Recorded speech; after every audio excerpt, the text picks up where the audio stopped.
नमो अरिहंताणं नमो सिद्धाणं नमो आयर्याणं नमो वज्जायाणं नमो लोहे सव्वसाहुणम् ऐसो पंचनमुक्कारो सव्वपावपणासनो मंगलाणं च सव्वेसिं परमं हवै मंगलम्। તપની વાત ચાલે છે એમાંથી જે બાહ્ય તપ છે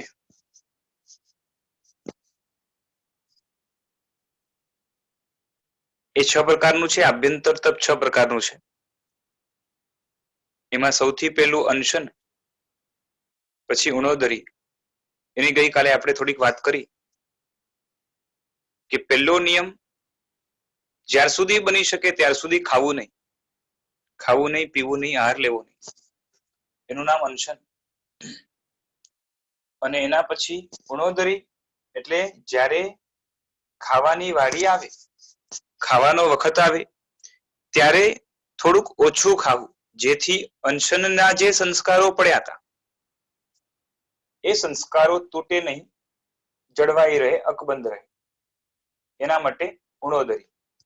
કે ખાતી વખતે પણ ધ્યાનમાં રહે કે મારે જે ખાવાનું છે એ મારો સ્વભાવ નથી, ન ખાવું એ મારો સ્વભાવ છે, અણહારી પદ એ મારો પોતાનો જ ભાવ છે, માટે જરૂરત કરતા વધારે મારે ખાવું નથી। અને ખાવા ઉપર કંટ્રોલ કરવા માટે અને એ ધ્યાનમાં કે સ્મૃતિમાં રાખવા માટે આ ઉણોદરી કરવાની હોય છે। આમ જોવા જઈએ તો અનશન કરતા ઉણોદરી અઘરી છે। આગળના તપ જે આવશે ને પેલા કરતા બીજો, બીજા કરતા ત્રીજો એ અઘરો રહેવાનો। અનશન આમ જોવા જઈએ તો ઈઝી અને સેફ છે। ખાતી વખતે કંટ્રોલ કરવો એ અઘરું છે। ન ખાવાનું પચખાણ લીધો તો નથી ખાવાનું એ હજી સહેલું છે, પણ જ્યારે ખાઈએ છે ત્યારે એ વસ્તુઓમાં કંટ્રોલ કરવો, ઓછું ખાવું, એમાંથી રસ વગેરેનો ત્યાગ કરવો, આ બધું આગળ જે આવવાનું એ વધારે અઘરું રહેવાનું। માટે અનશન પછી જે ઉણોદરી છે એ મેન્ટલ પ્રિપેર્ડનેસ થોડીક માંગે છે। અને મેન્ટલી આ રીતે જો પ્રિપેર ન હોઈએ તો આ ઉણોદરી એ અઘરું રહેવાનું છે। ઉણોદરીથી આમ ફાયદાઓ પણ ઘણા છે। એક જ હા કે વધારેમાં વધારે જ્યારે મળે ત્યારે શરીરમાં ઠૂસવાની જે આદત છે એનાથી બચાય છે। અને એના કારણે અધિક આહાર નામનો જે દોષ છે, અધિક આહાર કરવાથી ઘણા બધા નુકસાન થાય છે। શરીરમાં બીમારી વધે, શરીરની અંદર ચંચળતા વધે, શરીરને પંપાળવાની વૃત્તિ અને શરીરની કોમળતા વધે, શરીરનું સત્વ એનાથી હણાય, અને સાથે સાથે શરીરની અંદર બીમારીઓ વગેરે વધવાના કારણે એની અસર મગજ પર થાય અને મન પણ ચંચળ બને અને બીજી પણ જાત જાતની બીમારીઓને આમંત્રણ મળે, માનસિક પણ અને કાયિક પણ। અને આ ઉણોદરી કરવાથી ઘણું બધું બચી જવાય છે। સામાન્યથી આપણી પરિસ્થિતિ એવી છે કે મોટા ભાગના જીવો જ્યારે ખાવા બેસે ત્યારે જેટલું ખાય છે ખરેખર એના કરતા ચોથા ભાગનું એટલાની જ શરીરને જરૂરત હોય છે। મોટા ભાગની હાલત આવી છે। સમજો કે એ 10 રોટલી ખાતો હોય તો એના શરીરને ત્યારે 2.5 રોટલીની જરૂર છે, પણ અંદરમાં એક બીક પડી છે, એક ભય પડ્યો છે, જેના કારણે એને લાગે છે કે ના હમણાં ખાઈ લઉં ને તો આગળ જઈને ભૂખ લાગશે। ભૂખના દુઃખનો ભય, ભૂખ લાગવાથી વ્યક્તિ મરી નથી જવાનો, સહન કરવાની આદત પાડવાથી સત્વ વધે છે, નિર્ભરતા ઘટે છે. આત્મા સ્વાવલંબી, બીજા ઉપર નહીં નિર્ભર એવો બની શકે છે જો સહનશીલતા નામનો ગુણ કેળવાય. વિશાલભાઈ, હા બોલો. તમે જો કીધું એ ભૂખથી અગર 10 રોટી ખાતો હોય તો 2.5 રોટીની જરૂર હોય, તો એવું શાસ્ત્રમાં ઉલ્લેખ છે કે તમે સાયન્સના હિસાબે કહો છો? તમારો સવાલ, અવાજ છે ને તમારો વોલ્યુમ થોડોક વધારે આવે છે, એટલે પ્રશ્ન નહીં સમજાયો, પાછી એકવાર રિપીટ કરજો. તમે જો કીધું ને ભૂખથી 1/4 જરૂર હોય, તો હા એ હા, શાસ્ત્રની ના દૃષ્ટિથી એ સાયન્સની વાત પણ નથી અને શાસ્ત્રની વાત પણ નથી, કારણ કે મેં કીધું ને કે આપણામાંથી મોટા ભાગની હાલત એવી છે. આપણા એટલે હમણાં જે લોકો ખાય છે, જેને ખાવાની પદ્ધતિ જે છે ને આપણી જૂની પદ્ધતિ, એનાથી એક તો વંચિત રહ્યા છે, કાં તો જે છે ને જેમ તેમ ઠૂસવાનું કાર્ય કરે છે. કેમ કે હું આજના જમાનામાં અહીંયા પોતે હાજરા હજુર છું, જીવતો છું, એટલે લોકો ખાતા હોય એમ જોયા હોય ને, એટલે જરૂરત કરતા વધારે અને કંઈક ઘણું વધારે જે છે લોકો ખાતા હોય છે. કેમ કે આમે તમે જોશો ને તો આજના પણ ડાયટિશિયન્સ કે પેલા હોય ને, એ બધા ના તમે એ લોકો એ રેકમેન્ડ કરે ને કે આટલું ખાવું જોઈએ, બરોબર? તો એનો તમે ચાર્ટ વગેરે જોશો કે આટલી આજની પ્રોટીનની રિક્વાયરમેન્ટ છે, કે આટલી વિટામિનની, આ બધું અને બધું મળીને જે છે ને આટલું ગ્રેઇન થાય, પછી આટલા પલ્सेस થાય, આ થાય પેલું થાય, તો માંડ થોડુંક થાય ટૂટુલ મડાવીને, અને છતાં પણ આપણે જે છે ને થાળી ભરીને, એ પણ 2-2 વાર ભરીને ખાઈ જતા હોઈએ. અને આવું તો જે છે ને આવું કેટલી ઠેકાણે જે છે ને આના શું કહેવાય સેમિનાર ચાલતા હોય છે, એ બતાવવા માટે, લોકોને સમજાવવા માટે કે તમે તમારા જરૂરત કરતા 4 ગણું, 5 ગણું, ઘણા 10-10 ગણું વધારે ખાઈ જતા હોય, અને એના કારણે શરીર ઉપર જે છે ને એને ડાયજેસ્ટ કરવાનો પ્રેશર વધે. તમે વિચાર કરો કે તમને જરૂરત છે આટલું, અને આટલું જે છે ને અંદર એ ઠૂસ્યું છે, બરોબર? હવે તમે અંદર નાખ્યું એટલે આખો જે છે ને શરીર ઉપર બર્ડન તો આવવાનું ને એનું પ્રોસેસિંગ કરવા માટે. શરીરને જરૂરત છે એટલું જ લેશે, એ પોતા માટે તો જેટલી જરૂરત છે એટલું લેશે, અને કદાચ થોડુંક વધારે લઈ લે, એ કદાચ અંદર છે ને મેદ તરીકે, એટલે ફેટ્સ તરીકે અંદર કદાચ સ્ટોર કરીને રાખે, પણ એના સિવાયનું બાકી જેટલું છે એનું પ્રોસેસ તો શરીરને કરવું પડશે, આખું પાસ કરવું પડશે, એના માટે શરીરની એનર્જી લાગશે. તો આમાં જે છે ને શરીરની એનર્જી અને નકામી જે છે ને શરીરની શક્તિઓ આમાં વેસ્ટ થાય છે. અને આના ઉપર જે છે ને ખાલી આટલું જ સમજાવવા માટે મોટા મોટા લેક્ચર્સ હોતા હોય છે, સેમિનાર ચાલે છે આજે પણ, કે તમે જે છે ને ખાલી ઓછું ખાઓ.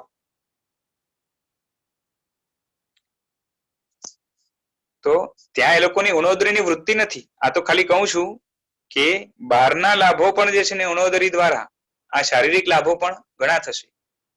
અને શરીર જ્યારે જે છે સ્વસ્થ છે ત્યારે માનસિક પીડાઓ જે છે ને એને વગર મફતની જે છે ને એ અડશે નહીં. એટલે મનને કાબુમાં કરવું ત્યારે સહેલું બની જશે. શરીરને પંપાડવાની વાત નથી. શરીરની સ્વસ્થતા જુદી વસ્તુ છે, શરીરને પંપાડવું જુદી વસ્તુ છે. શરીરની સ્વસ્થતા એટલે શું? કે શરીર કાર્યક્ષમતા પોતાની ગુમાવે નહીં, કાર્ય કરી શકે એટલી વાત છે. પંપાડવું એટલે એને એટલો બધો લાડ કરવો કે જે છે ને જેમ શું કહેવાય કે ગરમી લાગે છે, બરોબર છે, તો શું કરે કે થોડીક બારી ખોલી નાખે, પણ જે છે ને બધું જ બંધ કરી અને પંખો પણ ફૂલ 5 ની સ્પીડમાં રાખે, પછી એસી પણ જે છે ને ફૂલ A16 ઉપર લઈ જાય, અને ઓલું કહેવાય ને ચીલ રાખે, અને એમાં પણ જે છે ને ફેનની સ્પીડ હાઈ રાખે, અને આવું જાત જાતનું કરે. અને પછી એની એવી ટેવ પડી જાય કે જરાક ગરમી થાય એટલે એની જે છે ને શરીરની હાલત ખરાબ થઈ જાય, પસીનો પસીનો થાય. આને કહેવાય પંપાડવું. જેમ કે ને કે નાનકડા છોકરાને વધારે લાડ કરવાથી બગડે છે, શરીરનું પણ એવું જ છે. હમણાં લાડ કરવાની વાત નથી, શરીર કાર્ય કરી શકે એટલી એની સ્વસ્થતા હોય તો મનની સ્વસ્થતા જાળવવી સહેલી બનશે. બાકી સહનશીલતા કેળવી હશે તો શરીરની અંદર રોગ આવશે તો પણ મન સ્વસ્થ રહી શકશે. એ બધી તૈયારી પણ રાખવાની છે, કારણ કે કયા ક્ષણે શરીરની અંદર કયો બગાડો આવે કર્મના કારણે. આપણે તો કર્મને સામેથી બોલાવીએ, અશાતા વેદની કદાચ 10 થી પછી ઉદયમાં આવવાનો હોય તો આજે જ છે ને ટૂસીને એવું ખાઈ લઈએ કે આગળ આવવાનો હતો હવે ઉદયમાં આવી જાય, હમણાં આવી જાય, અને પાછી નવા જે છે ને અશાતાના કર્મો બાંધી, કારણ કે એમાં પણ આપણી હાય હોય ચાલુ હોય. એટલે સહનશીલતા સૌથી પહેલા રાખવી પડશે, કેમ કે એક ગુણ તો જે છે ને અનશનની વખતે જ જોશે. અનશનની જયારે પ્રેક્ટિસ ચાલતી હશે ત્યારે જ સહનશીલતા નામનો ગુણ આપણામાં જે છે ને આવી જવો જોઈએ. અને સાથે સાથે આહાર સંબંધી જે સંજ્ઞા છે, આહાર વગર હું અધૂરો છું એવા જે ભાવ છે, એને તત્વનું ચિંતન એટલે કે હકીકતનું ચિંતન, એટલે હું આત્મા છું, શરીર જુદો છે, શરીરને મળે છે, મને કંઈ મળતું નથી, મારા માટે મજૂરી છે, માટે ઓછી મજૂરીમાં પતતું હોય એટલું મારે કાર્ય કરી લેવું છે, માટે જ્યાં સુધી બને ત્યાં સુધી શરીરને આપવું નથી. આવા ભાવો ઘૂંટાવા જોઈએ તો અનશનના ભાવ ખરેખર જે છે ને એ આવી શકશે.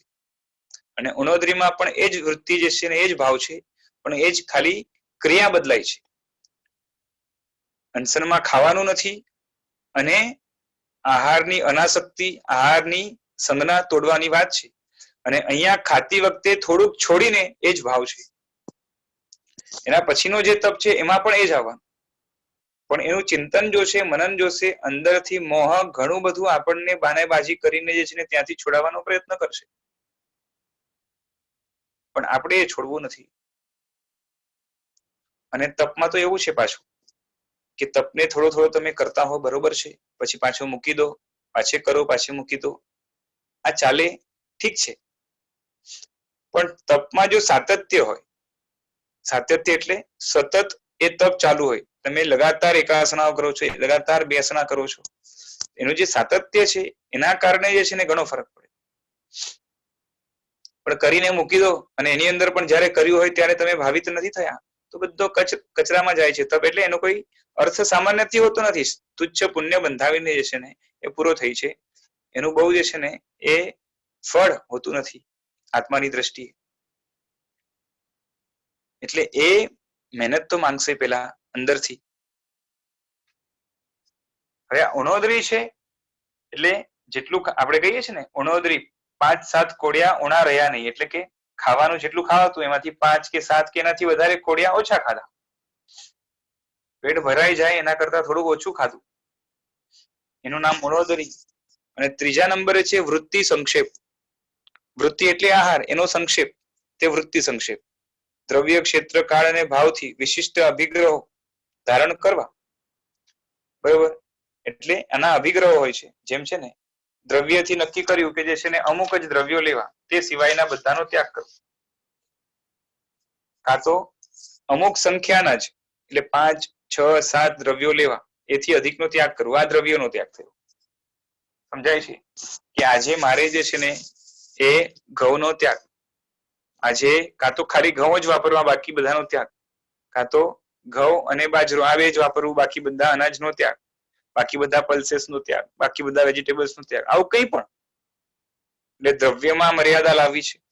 બીજા નંબરે ક્ષેત્રમાં, એટલે અમુક ક્ષેત્ર સિવાયના ક્ષેત્રનો ત્યાગ. દાખલા તરીકે સમજો સાધુ છે તો એ નક્કી કરે કે આટલા ઘરોની જ છે ને ગોચરી, કાં તો આટલા એરિયાની એમાંથી જ ગોચરી લે, બરોબર. એનાથી બારે આટલામાં ન મળે તો પાછા આવી જવું, આનાથી બારે જવું નહીં, એક ક્ષેત્રથી, બરોબર. અને ગૃહસ્થો ઘરમાં અથવા બહાર અમુક વસ્તુનો ત્યાગ ઇત્યાદિ રૂપે જે છે ને કરી શકે, બરોબર છે. કે મારે ઘરમાં બન્યું હોય, કાં તો ઘરમાં ખાવાનું હોય તો ત્યાં ખાવું, બારે ખાવું નહીં, કાં તો આટલા ક્ષેત્રની અંદર ખાવું, આની બારે ખાવું નહીં, બારે લારી ગલ્લાનું તો ખાવું જ નહીં. એટલે અમુક અમુક ક્ષેત્રો છે એ હોટલોનો ત્યાગ, રેસ્ટોરન્ટનો ત્યાગ, પછી જે છે ને એ લારી ગલ્લા છે, ઢાબા છે, બધાનો ત્યાગ. આ રીતે જે છે ને ક્ષેત્ર દ્વારા પણ જે છે નિયમ કરી શકાય.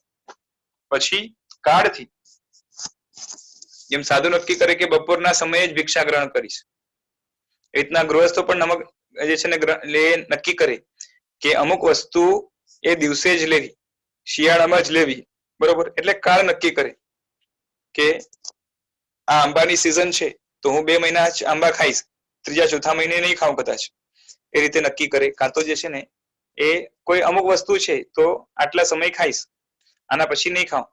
કાં તો દિવસમાં પણ સમય નક્કી કરે કે જે છે ને સવારના સમયે એ મીઠાઈ વગેરે ન ખાવી, બપોરના સમયે છે એ દૂધ વગેરે ન પીવું કે બાસુંદી વગેરે ન ખાવી, આવું કંઈ પણ એ રીતે છે ને કાળ મર્યાદા બાંધે અને ભાવથી. તો એ રીતે એ સાધુઓ નિયમ કરે કે હસતો માણસ વોરાવે તો જ ભિક્ષા લેવી.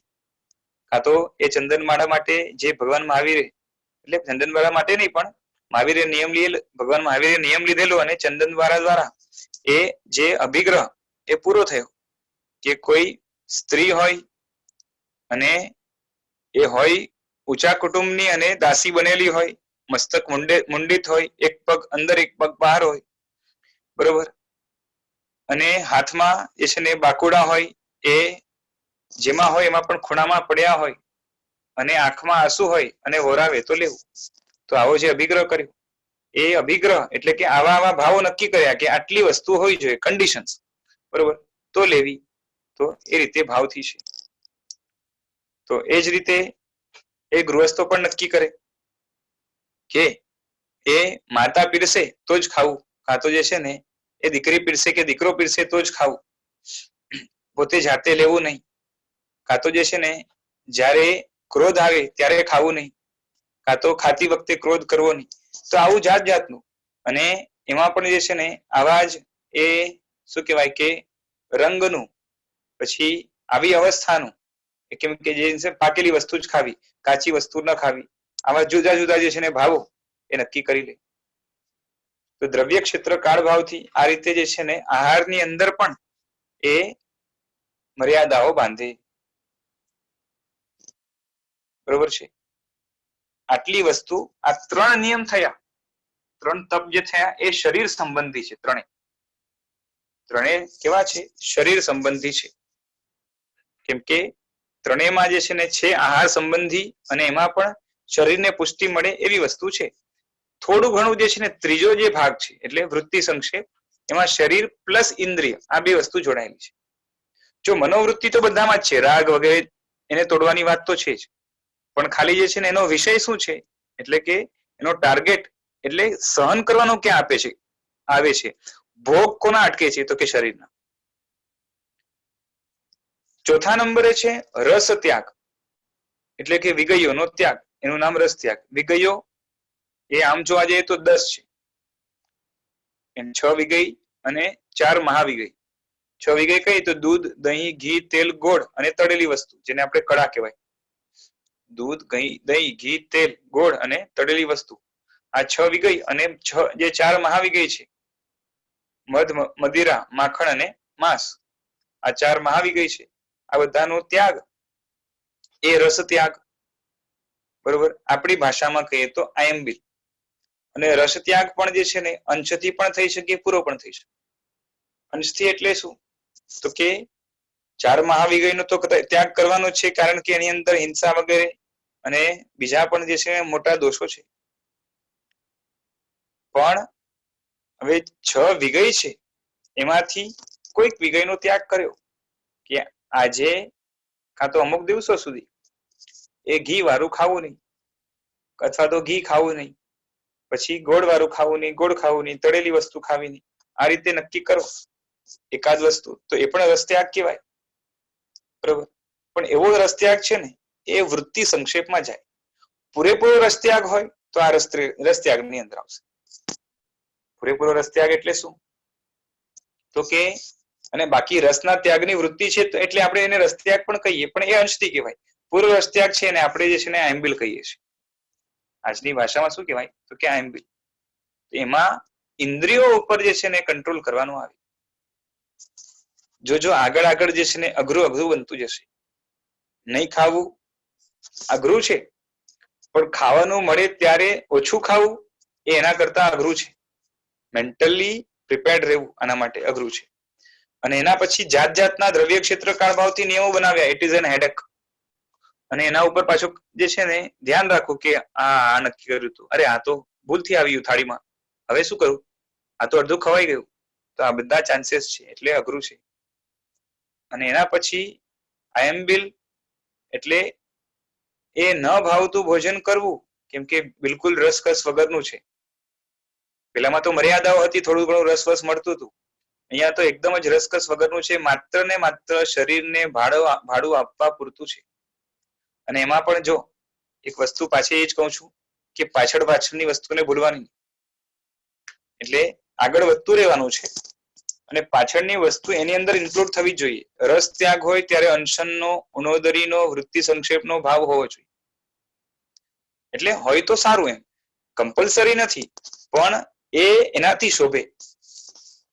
કારણ કે રસ ત્યાગની પહેલાની જે વસ્તુ છે ને, વૃત્તિ સંક્ષેપ વગેરે, એ એકાસના વાળો પણ કરી શકશે. પણ જે આયંબિલ વાળો છે એ એકાસરાની મર્યાદામાં જે વસ્તુ આવે એ પણ જો ન સાચવે તો એનું આયંબિલ એટલું શોભે ને. અને હજી એક એલર્ટની વાત કરી દઉં, આમ કદાચ કોઈને મજાક લાગે, પણ આપણી વૃત્તિઓ બધી એવી છે કે એકાસનું કરીએ ને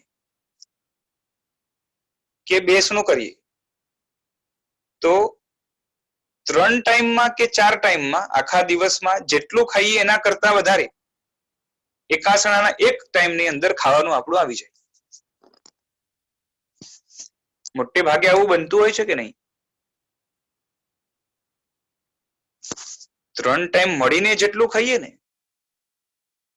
3 ટાઈમ મળીને જેટલી આઈટમ બને સવારના ખાવામાં, ચાય નાસ્તો વગેરે જે પણ હોય કે દૂધ વગેરે જે પણ હોય, 5, 6, 7, 8, 9, 10 વસ્તુ હોય કદાચ. પછી બપોરના પણ જે છે ને 5, 7 વસ્તુ હોય, 3 ટાઈમ મળીને 20, 25 વસ્તુ થાય, કદાચ 30 વસ્તુ થાય. આ બેસણાની અંદર કાં તો એકાસનો જે કરે એમાં કેટલી જે છે ને 30, 40, 50 વસ્તુ એ ગણતરી ન થાય એટલી બધું વસ્તુ જે છે ને સામે મુકાય. એટલે એકાસના દ્વારા જે કરવાનું છે, શું કરવાનું છે? એકાસનું કરીને આહારથી પોતાને છૂટો કરવાનો છે. છૂટો એટલે શું? એના ભાવોથી પોતાને અલિપ્ત રાખવાનું છે, એમાં લેપાઈ ન જાય, સંગના તૂટે માટે આ કરીએ છીએ. એકાસનું કોણ કરે? જેનામાં આયંબિલ કે ઉપવાસની હજી તાકાત નથી. એટલે એના મનમાં તો હોય ને કે ક્યારે હું ઉપવાસ રોજના કરીશ, ક્યારે હું યથાશક્તિ વધારેમાં વધારે ઉપવાસ કરીશ, એવી ભાવના વાળો એકાસનું કરે તો 40-50 વસ્તુ લે કે 2-5 માં ચલાવી લે. કેમ કે પેટને જ ભાડું આપવું છે ને, કે ખાવા વગર રહી શકાતું નથી, ભૂખ સહન થતી નથી, માટે હું ઉપવાસની બદલે એકાસનું કરું છું. સમજાય છે?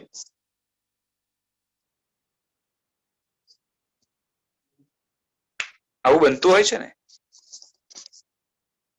અને એના કારણે આપણે તપને જીતવાના બદલે હારી જઈએ છીએ. એટલું જ નહીં, પહેલા જેટલી હાર નહોતી એટલી હાર નવી ઊભી કરી છે. જો કોઈની ટીકા માટે વસ્તુ નથી. તમે સંઘની અંદર જ્યાં જ્યાં પણ બેસણા ચાલતા હોય, આ વર્ષી તપના હોય કે કોઈ પણ બેસણા ચાલતા હોય, કાં તો આયંબિલ ચાલતા,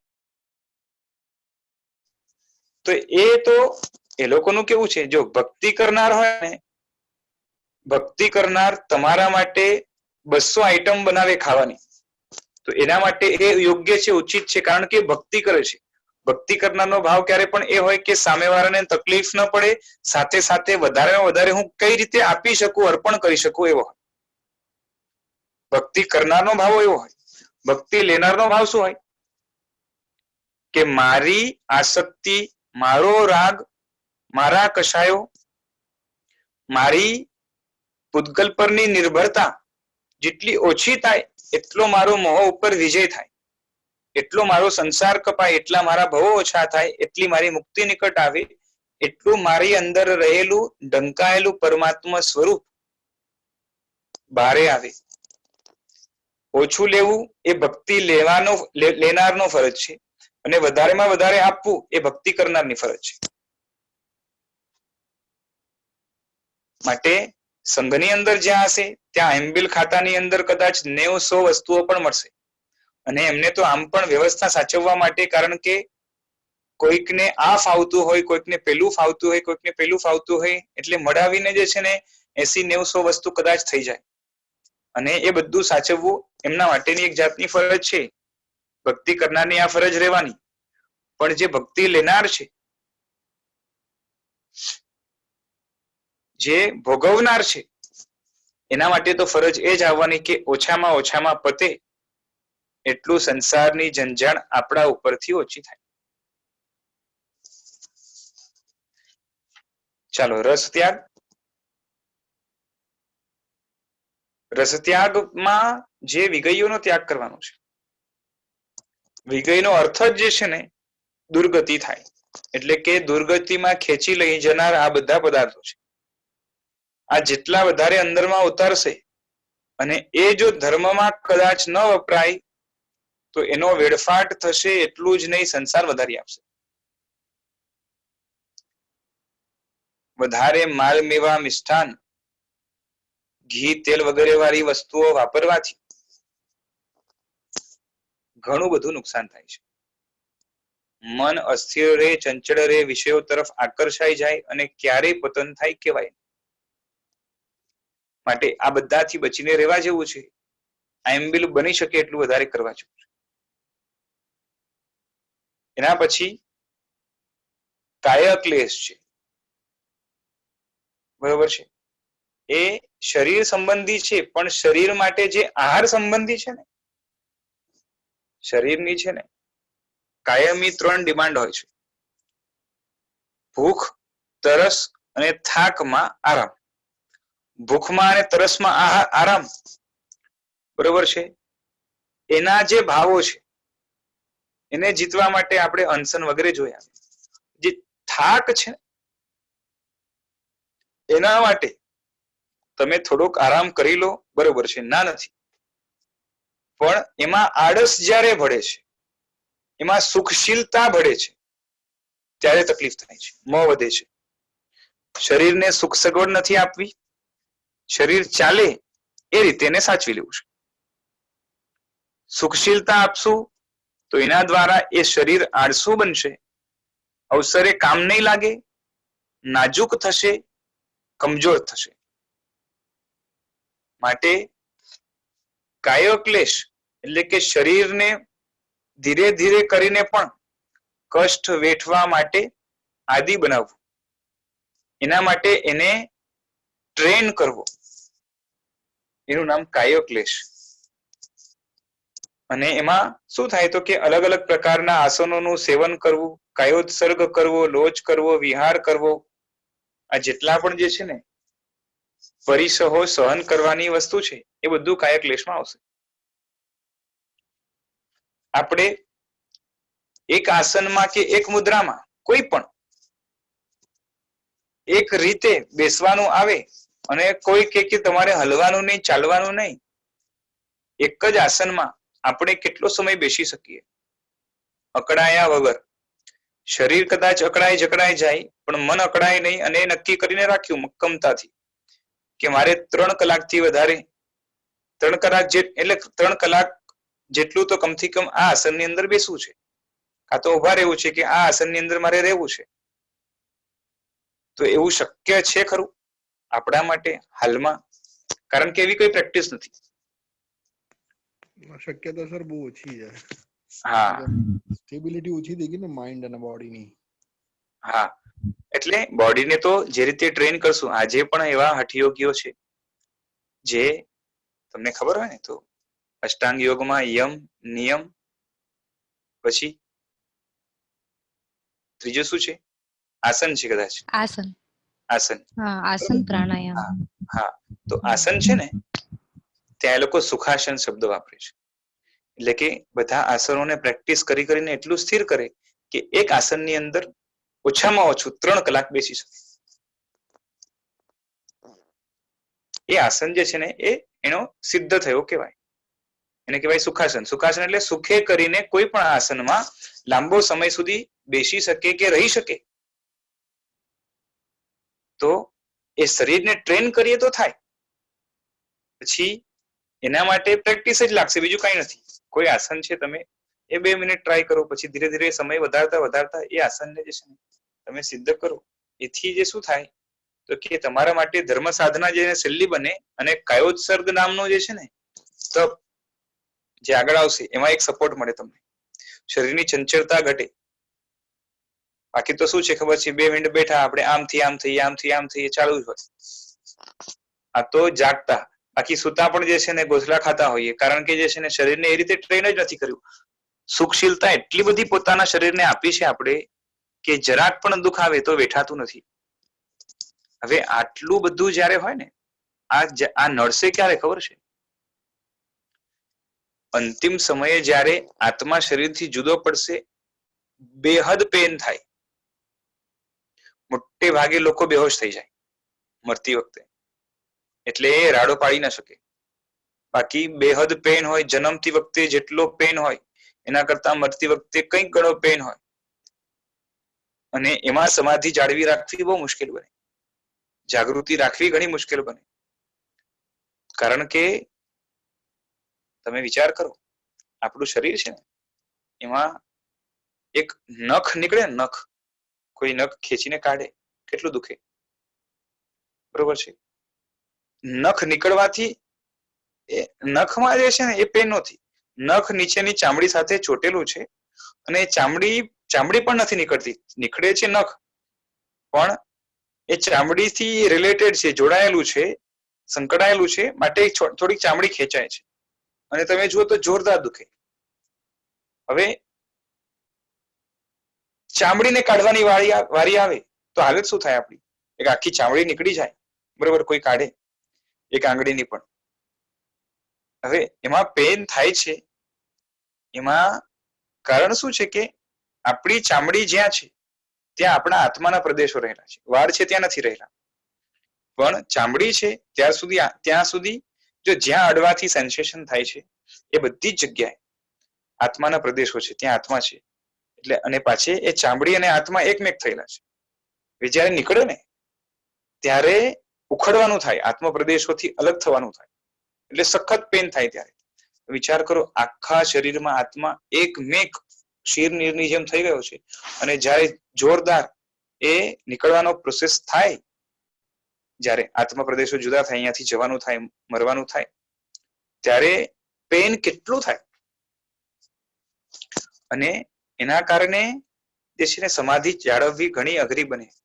જેને પોતાના શરીરને અત્યંત પંપાળી રાખ્યું છે, જેને શરીરના પૂતગલોને ઘણા ગ્રહણ કર્યા છે, ભેગા કર્યા છે અને આત્મા સાથે એકમેક કર્યા છે,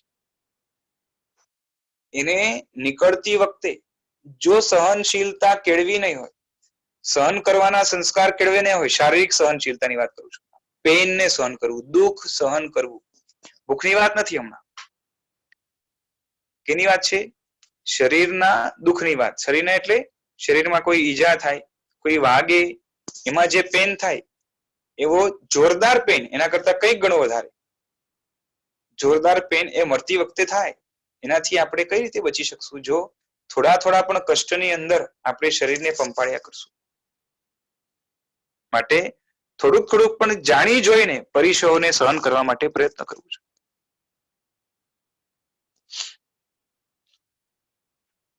અને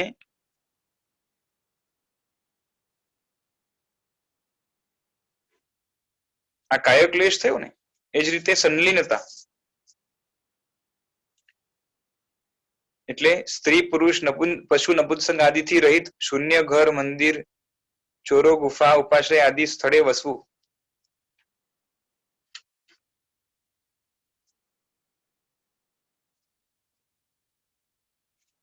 આમ તો સંલીનતા અલગ અલગ પ્રકારની છે.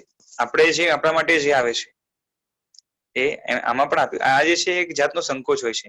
એટલે સંલીનતામાં અલગ અલગ પ્રકારના સંકોચ છે. મુખ્ય સંકોચ શું છે કે આપણે જે આવે છે ને અંગોપાંગ સંકોચી રાખ્યા નહીં.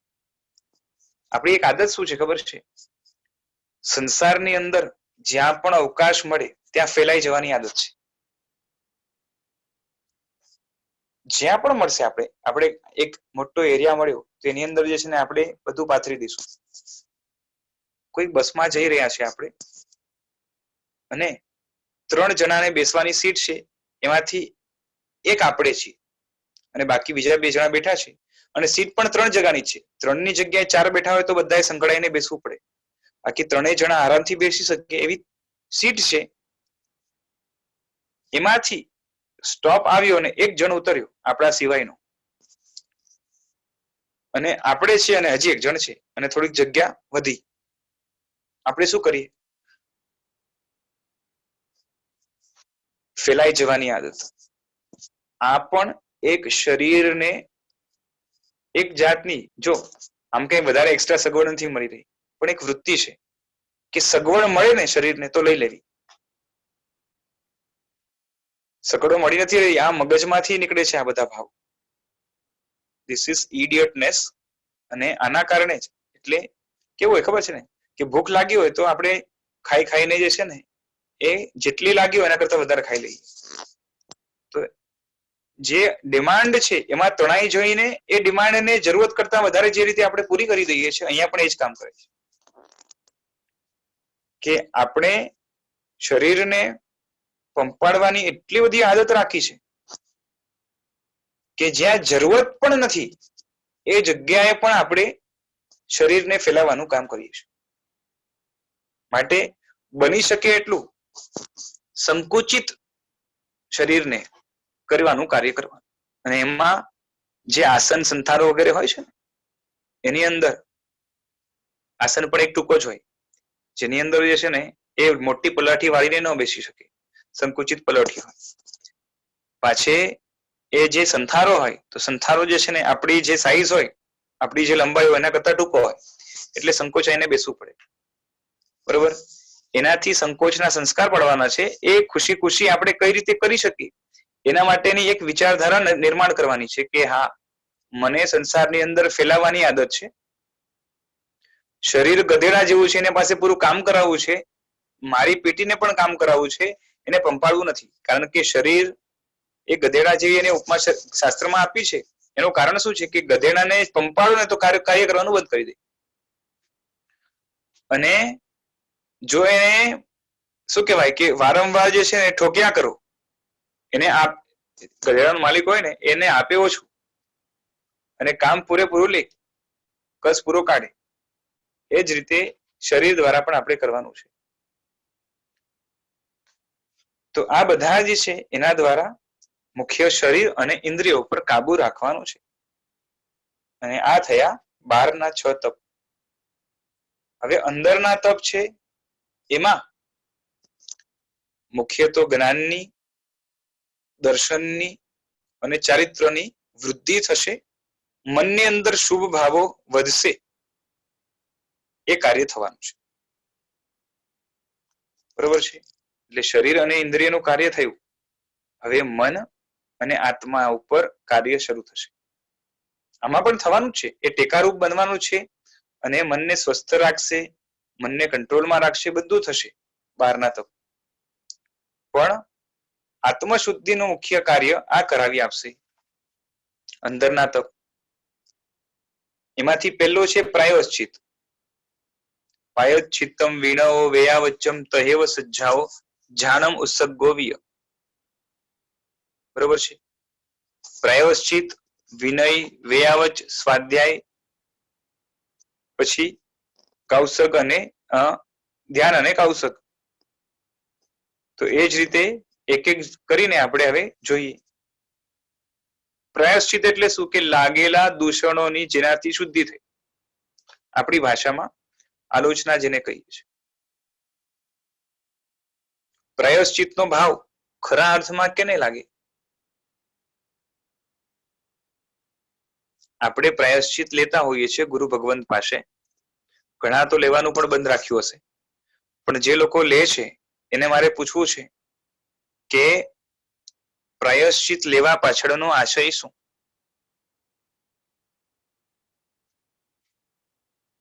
પ્રાયશ્ચિત કે આલોચના લેવા પાછળનો આશય આપણો શું છે? મનને શુદ્ધ કરવાનું. મનને શુદ્ધ કરવાનું. હમણાં બોલો છો કે આ ભાવથી જ લો છો?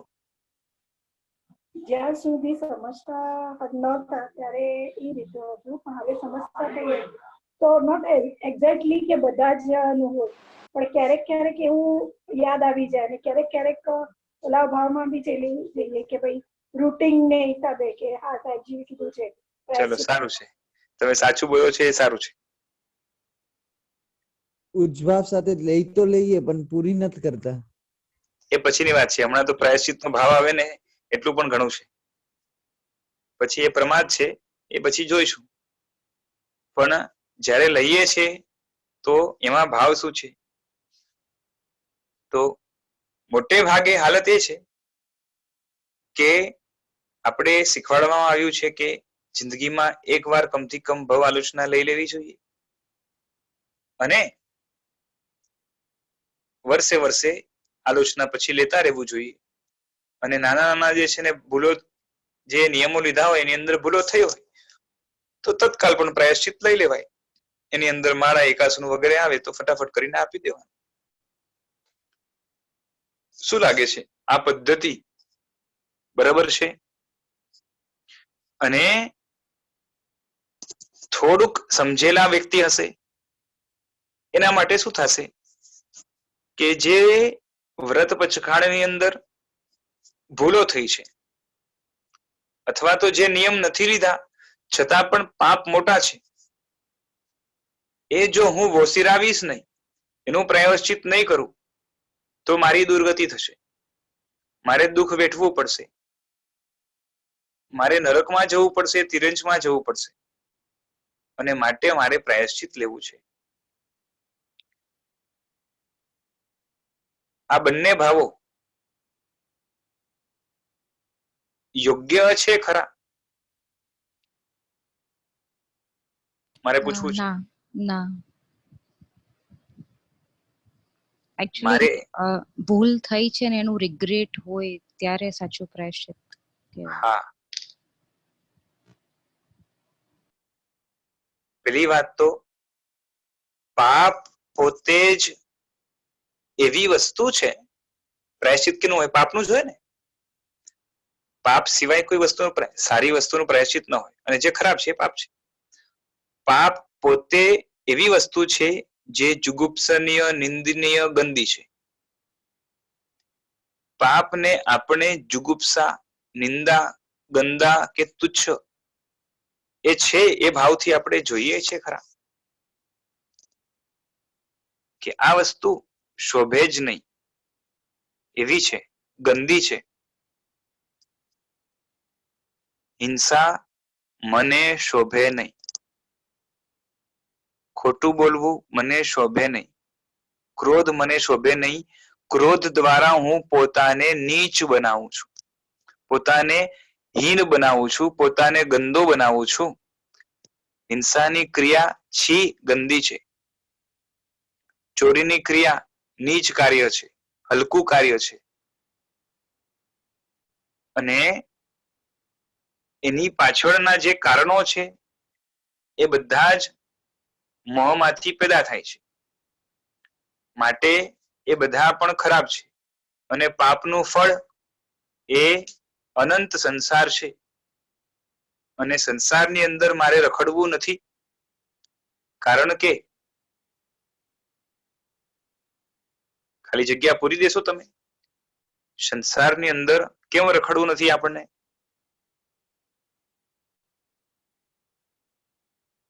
દુઃખમય છે, દુઃખ અલગ છે. દુઃખ છે એટલે. સંસારમાં દુઃખ છે માટે સંસારમાં આપણને રખડવું નથી, બરોબર? સંસારમાં દુઃખ છે એ કયું છે?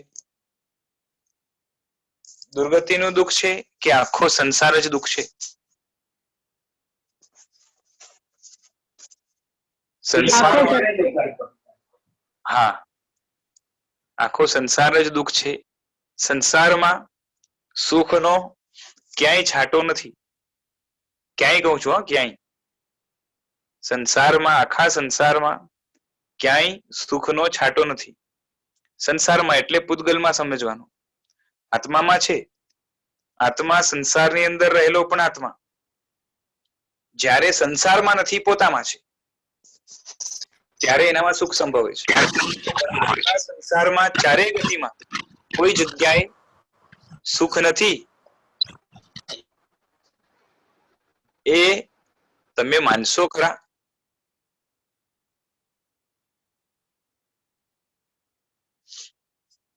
શું કહું છું? અને માટે મારે હવે દુઃખની પરંપરા ચલાવી નથી અને માટે આ નીચ કાર્ય કરવાનું મારે બંધ કરવું છે અને માટે પ્રાયશ્ચિત આલોચના લઈને એ જે પાપ કર્યું હતું એ સંસ્કારિત થયું છે, એની છાપ અંદરમાં પડી છે, એ જો હેબિટ બની જાય તો મારી હાલત ખરાબ થઈ જાય, માટે એની શુદ્ધિ મારે કરી લેવી છે. અને આવા ભાવ જેને હોય એને પ્રાયશ્ચિત લીધા પછી જ્યારે પ્રાયશ્ચિત વાળી અને આપવાનું હોય તો એ કઈ રીતે વાળીને આપે? દાખલા તરીકે જતા જતા રસ્તામાં ધ્યાન ન રહ્યો અને 4-5 કીડીઓ હતી, એના ઉપર ભૂલથી પગ દઈ દીધો અને આગળ નીકળ્યા. પછી ધ્યાન આવ્યું કે કંઈક તો હતું ત્યાં, પાછળ જઈને જોયું તો 3-4 કીડી મરીને પડી હતી. ગુરુ ભગવંત પાસે ગયા. સાહેબજી રસ્તામાં આવતા બહુ ધ્યાન ન રહ્યું, ઘાયમાં હતો, 3 કે 4 કીડી મારા દ્વારા મરી ગઈ છે, આલોચના આપો, પ્રાયશ્ચિત આપો. ગુરુ ભગવંતે એક માળા કરવાનું કહ્યું. સમજો, એ માળા આપણે કરી દીધી. શું લાગે છે, પાપ આપણું ધોવાઈ જાય ખરું? નવકારને 108 વાર ગણી માળા મૂકી બાજુ પર, એ 3 કીડી જે મરી એની ભરપાઈ આપણે નથી જ કરી શકવાના, એના પ્રાણ ગયા, પાછા પ્રાણ લાવી નથી શકવાના, એ તો નક્કી છે. પણ એ મરી ત્યારે આત્મામાં જે નુકસાન થયું એ એક માળા દ્વારા ભરપાઈ કરતા આપણને આવડે છે. ફરી એ જ વાત ગઈકાલની, દવા ગુરુ ભગવંતે આપી પણ આપણે પૂછવાનું ભૂલી ગયા કે દવા લેવાની કઈ રીતે. માટે આપણે લીધી ખરી પણ લેવાની રીત ખબર નહીં હોવાના કારણે એ દવા ગઈ નિષ્ફળ અને એ સંસ્કારો હિંસાના ઉભા રહી ગયા. દેખીતી રીતે આલોચના પૂરી થઈ કહેવાય, વ્યવહારથી એને ફોર્માલિટી તરીકે પણ કહીએ તો ચાલે, એટલે પૂરી થઈ કહેવાય. પણ ખરા અર્થમાં જે નુકસાન, પેલું નુકસાન તો ભરપાઈ થવાનું જ નથી, પણ એના દ્વારા આત્મામાં જે નુકસાન થયું હતું એને ભૂસવાનું કામ આપણે કદાચ ભૂલી ગયા. પ્રાયશ્ચિત કહું છું, પ્રાયશ્ચિતમાં જે પાપ થયા છે એની ભારોભાર નિંદા એ રીતે હોય કે જેના કારણે, કારણ કે કીડી મરી એટલે અંદરમાં કઠોરતાના ભાવ, હિંસાના ભાવ, અધીરાઈના ભાવ, કારણ કે ઘાઈ કરી હતી, એ બધા જેટલા ભાવો હતા ને એને બધાને ભૂસવા પડશે. અને જ્યારે એ પ્રાયશ્ચિત માટે માળા કરીએ છીએ, નૌકારવાળી ગણીએ છીએ, ત્યારે એ પંચ પરમેષ્ઠીને જ્યારે યાદ કરીએ, નૌકારની અંદર સર્વ પાવપનાસનું આવવાનું છે, બધા પાપનો નાશ કરનાર છે. એટલે જ્યારે નમસ્કાર કરીએ ત્યારે એ આલોચના સંબંધી ભાવો હોવા જોઈએ. નમો અરિહંતાણમ, એ અરિહંત ભગવાનને નમસ્કાર કરું છું. કયા? જેણે અહિંસાનો પાઠ ભણાવ્યો છે આખા જગતને, અને હું હિંસામાં છું, મને ન શોભે. એમણે ધર્મને ધીરજમાંથી જન્મ અપાવ્યો છે, મારામાં અધીરાઈ કેટલી છે, ઉપયોગ નથી રાખતો, જ્ઞાનાવરણીઓ બંધાશે. અને અધીરતાના કારણે બીજા કશાયોની પણ વૃદ્ધિ થશે. નમો અરિહંતાણમ, અરિહંતે આનાથી વિપરીત ઉપદેશ આપ્યો છે, અધીરાઈ ન કરવી, ધૈર્ય ધારણ કરવું.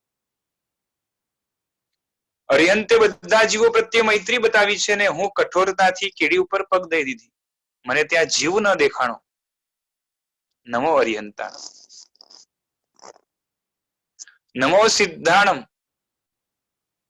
દરેક આત્માની અંદર સિદ્ધ સ્વરૂપ અંદરમાં છુપાયેલું છે, અને એ સિદ્ધ સ્વરૂપ જેને પોતાનું પ્રગટ કરી દીધું છે, એને આવી તમામે તમામ હિંસાઓનો ત્યાગ કરી અને શરીર મારું છે માટે મારે આજે હિંસાનો ભોગ જે છે ને, હિંસા કરવી પડે છે.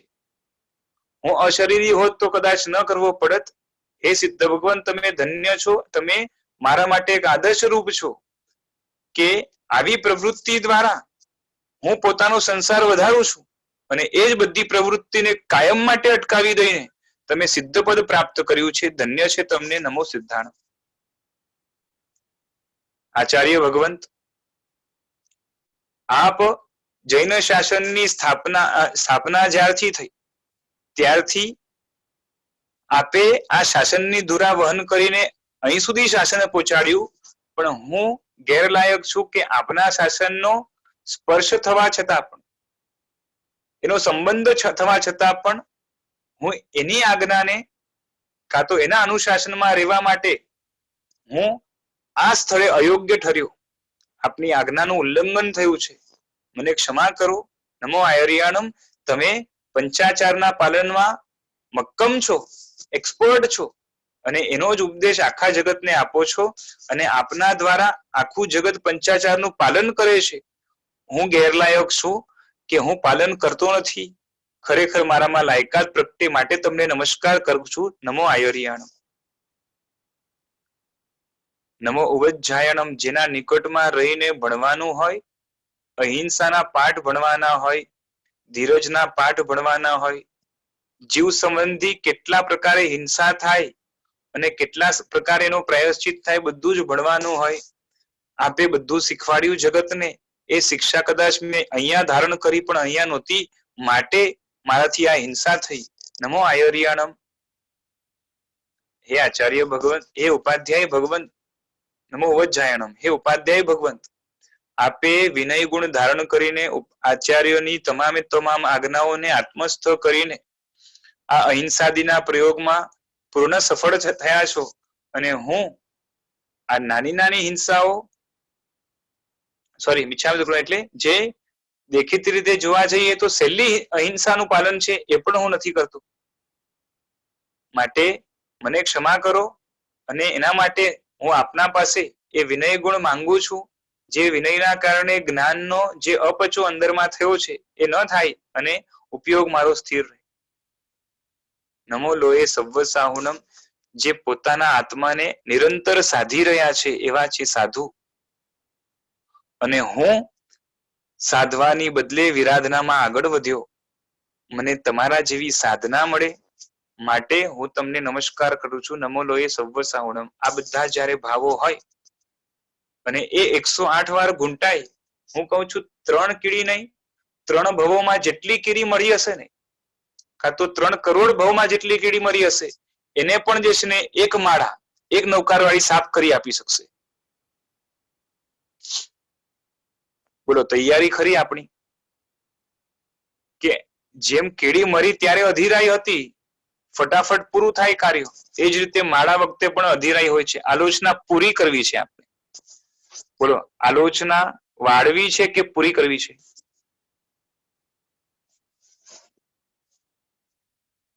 વિશાલભાઈ,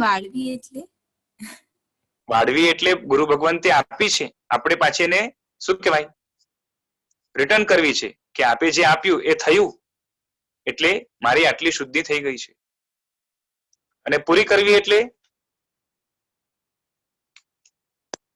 બતાવો. બરોબર છે? તો આપણે જે છે ને જેટલી ઝટ પૂરી થાય, બરોબર, 2 મિનિટમાં જો માળા થઈ જતી હોય તો 3 મિનિટ નથી કરવી. આટલી અધીરાઈ હશે તો કાર્ય નહીં થાય. આ બધી ભાન છે ને આપણે, તમે વિચાર કરો, આપણે ઘરે રસોઈ બનાવીએ અને જે શાક બનાવવા માટે 5 સીટી વાગવી જોઈએ કુકરની, એની બદલે 2 સીટીમાં કામ પતાવી દઈએ તો ચાલે કે નહીં? કે ત્યાં એટલી વાટ જોવી જ પડે? ત્યાં ધીરજ આપણી સારી રીતે રહે છે, કારણ કે શરીરની પુષ્ટિ થાય છે. ત્યાં શરીરને નુકસાન થવા નથી દેવું, પરિવારને નુકસાન થવા નથી દેવું, પણ આત્માને કંઈ પણ નુકસાન થાય તો વાંધો નથી. આત્મા આટલી નુકસાનીમાં ગયો, એની ભરપાઈ કરવાની વારી છે. અધીરાઈ શા માટે? આપણે અતિચારની અંદર બોલીએ છીએ, ઉતાવળે દેવવંદન પડીખમણું કીધું. આ અધીરાઈના કારણે ઘણી બધી વસ્તુઓ આપણા હાથમાં હોવા છતાં પણ ગુમાવી દઈએ છીએ. માટે પ્રાયશ્ચિત એનો જે ભાવ છે, જો હું ગુનેગાર છું ને એવો ભાવ થવો પહેલી વાત તો બહુ દુષ્કર છે. આમાં કશાયોને જીતવાની વાત આવશે. માન કશાય ઘણો ઓછો થાય ત્યારે એને ખબર પડે વ્યક્તિને કે હું પાપી છું. પોતાને પાપી તરીકે, પોતાને નીચ તરીકે, પોતાને હીન તરીકે સ્વીકારવા માટે તૈયાર થાય ને એ જીવ સંસાર સાગર તરવા માટે પહેલી વાર યોગ્ય બને છે. અને આ યોગ્યતા પ્રાયશ્ચિત એમાં કન્વર્ટ થાય છે આગળ જઈને. કારણ કે પોતે પાપ કરે છે, હું પાપમાં છું, હું નીચ છું, હું હીન છું, હું ખરાબ છું, મારી અંદર દોષોનો ઢગલો છે અને માટે હવે મારે શુદ્ધ થવું છે, પૂર્ણતાને પ્રાપ્ત કરવી છે, નીચતાને મૂકીને શ્રેષ્ઠતાને પ્રાપ્ત કરવી છે, એવો સંકલ્પ કે ઈરાદો અંદરમાં જન્મે ત્યારે પ્રાયશ્ચિતનો ભાવ અંદરમાં એ જે છે ને શું કહેવાય કે એક્ટિવ બને છે, કાર્યરત બને છે.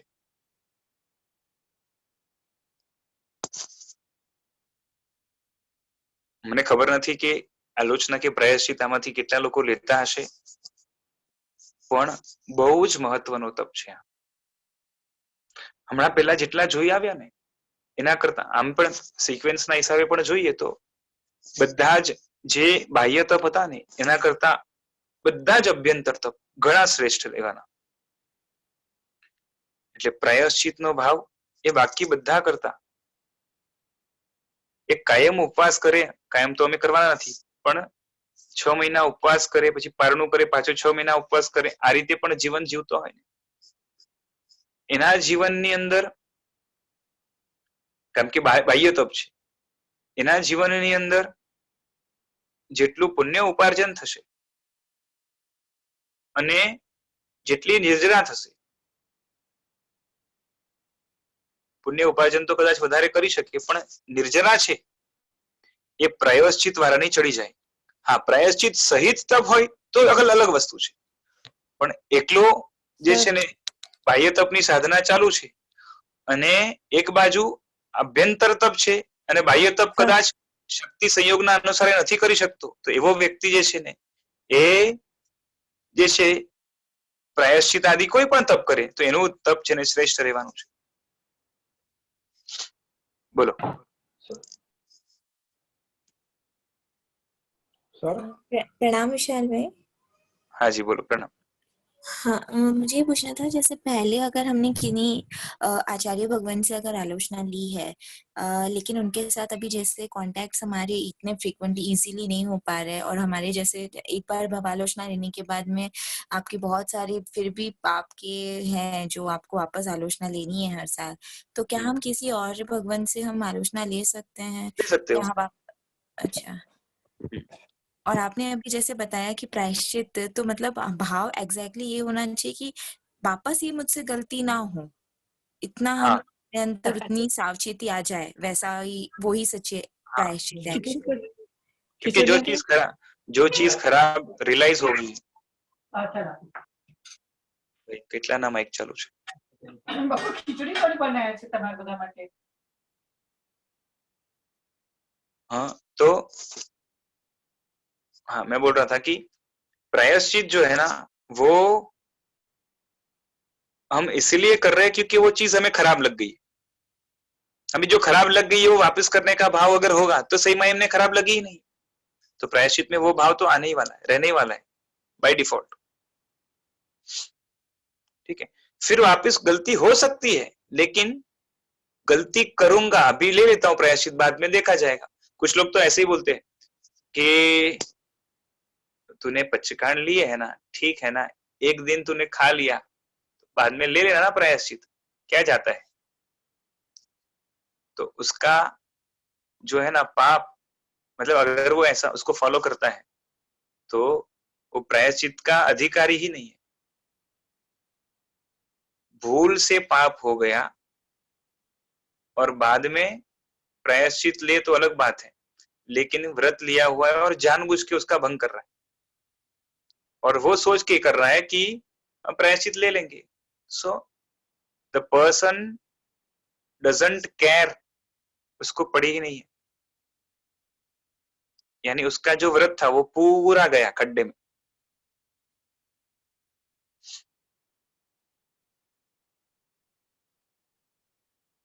ठीक है, जी, थैंक यू।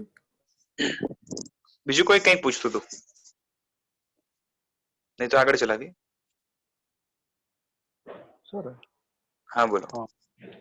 સર આપણે માનસિક રીતે જીવ જે કર્મ બાંધતો હોય, આર ધ્યાન હોય કે પછી કોઈ એવા અશુભ વિચારો હોય, ને એને શરીરથી નથી કરતો પણ માનસિક રીતે વધારે એનું મન પેલામાં રહેતું હોય, તો હવે એ જીવ ને તો જેની એ પ્રાયશ્ચિત કરશે એને એનું જે તપ હશે તો અંદરનું જ હશે ને, કે જે મનના વિચારો અશુભ જે બને એટલા ઓછા કરી શુભ ભાવમાં રહે। ના એવું ના હોય, તમારે અશુભ ભાવ આવે છે ને તો એની માટે પણ જે છે ને તમને આલોચના બાહ્ય તપની પણ આવે। અચ્છા અચ્છા, હા, એમ તો તમને ખબર હોય ને તો આલોચના આ રીતે કન્વર્ટ જ થાય છે ને। જેમ છે ને તમારે એક ઉપવાસ છે તો એને તમે આભ્યંતર તપમાં કન્વર્ટ કરવું હોય તો 2000 સ્વાધ્યાય થાય। આ રીતે કન્વર્ઝન થાય છે। રીતે કન્વર્ટ થાય? આ તો નિયમ જ છે ને, તમને તમે આલોચના વગેરે લેતા હો તો તેની અંદર જે છે ને એક ઉપવાસ બરાબર એના જે છે ને 2000 સ્વાધ્યાય ગણાય। એક સામાયિક છે તો એના 400 સ્વાધ્યાય ગણાય। એક કલાકનો સ્વાધ્યાય છે તો એના 500 સ્વાધ્યાય ગણાય। તો આ રીતે હોય છે। પણ કન્વર્ટ અભ્યંતરમાં એટલે કઈ રીતે હોય, એટલે ખ્યાલ ના સર હજી। તમે અભ્યંતર કે બહાર જે કરો બધાની સાથે અભ્યંતર રહેવાનું છે। તમે જ્યારે ઉપવાસ કરો છો તેની અંદર અનારી ભાવ જે છે ને એ એની સાથે જ કરવાનું છે, નહીતર જે છે ને તમારો ઉપવાસ તો ગયો છે ખાડામાં। હવે નથી કરતા તો જે છે ને આપણી ભૂલ કહેવાય। એટલે કોઈ પણ બાહ્ય તપ છે ને એ અંદરથી શુદ્ધિ કરશે જ, પણ ક્યારે? જો કેવું છે ખબર છે કે આપણે લાગે શું ખબર છે કે આટલો તપ કર્યો એનું આટલું ફળ મળી જ જવાનું છે। એક ઉપવાસ કર્યું કે એક આંબીલ કરી કે આ કર્યું પેલું કર્યું એનું આટલું ફળ મળી નથી જવાનું। આ બધા તપ છે ને, ઇવન અભ્યંતર કે બાહ્ય કોઈ પણ તપ લો, એ બધા તપ કરીને કંઈક મેળવવું છે આપણે, કરવાથી મળી જશે એમ નથી। બરોબર છે? એ તપ છે ને, જો ચાકુ છે ને ચાકુ એ કોઈ વસ્તુને કટ કરવા માટેનું સાધન છે, બરોબર? સમજો કે કેરીને કાપવી છે, કેરીને સુધારવી છે તો એના માટે ચાકુ સાધન છે, બરોબર? તો ચાકુ કેરીને સુધારી આપે છે, આ વાત સાચી છે। પણ ક્યારે? ચાકુને કેરી ઉપર મૂકવામાં આવે, એના ઉપર જે કાપ મૂકવામાં આવે, કાપો, ત્યારે એટલે પુરુષાર્થ લાગશે। એ જ રીતે ઉપવાસ દ્વારા આત્માની શુદ્ધિ થાય છે, સ્વાધ્યાય દ્વારા આત્માની શુદ્ધિ થાય છે। જે રીતે ચાકુ દ્વારા કેરી કપાય છે એ જ રીતે ઉપવાસ દ્વારા આત્માની શુદ્ધિ થાય છે। ક્યારે? ચાકુ કેરી ઉપર પડે અને કેરી ઉપર પ્રોસેસ થાય તો। ઉપવાસ, ચલો પૂરું કરી આપો। ઉપવાસ દ્વારા આત્માની શુદ્ધિ થાય છે ને, ઉપવાસ આત્મા અને મનની શુદ્ધિ થાય સર। આત્મા ઉપર કાર્ય કરે, ઉપવાસ આત્મા ઉપર કાર્ય કરે અને શુદ્ધિ કરાવી આપે તો, બરોબર? આપણું ઉપવાસ શરીર ઉપર પૂરું થઈ જાય છે કે આત્મામાં જાય છે? ના, અત્યાર સુધી તો સર શરીર પર જ રહેતું હતું, કારણ કે મનના ભાવ એટલા બધા જ આંબીલ કરો, ઉપવાસ કરો, સ્વાધ્યાય કરો, 1 કલાક ગોખ્યો, જે પણ કરો એ બધું કર્યું પણ આત્મા ઉપર કાર્ય નથી થયું તો એ નિર્જરા નહીં કરાવી આપે, જે નિર્જરા ભગવાને માંગી છે।